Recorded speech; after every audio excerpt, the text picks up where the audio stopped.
रखाता मूर्ति रखाता हो मूर्ति रखाता अरे दुआरे पर फिर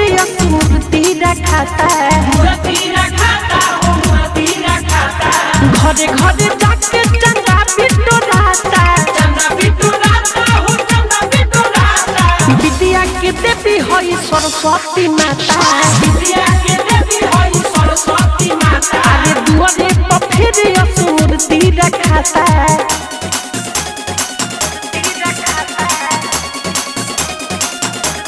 अम्बे रिकॉर्डिंग स्टूडियो दिल्ली।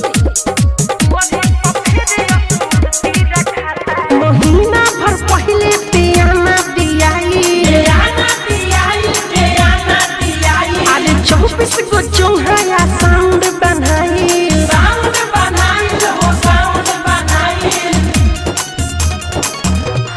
महीना भर पहले पियाना दियाई 24 गो चौहाया साउंड बनाई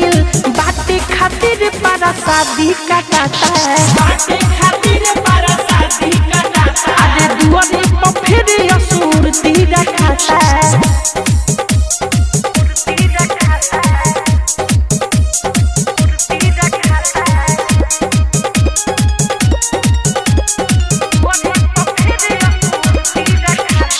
पंडित जी भोरे आके पूजा कराए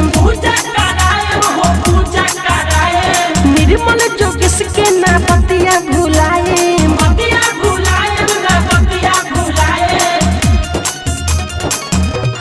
पंडित जी भोरे आके पूजा कराए निर्मल जोगिस के ना बतिया भुलाए मिठू के चारू ओरी गीतिया सुनाता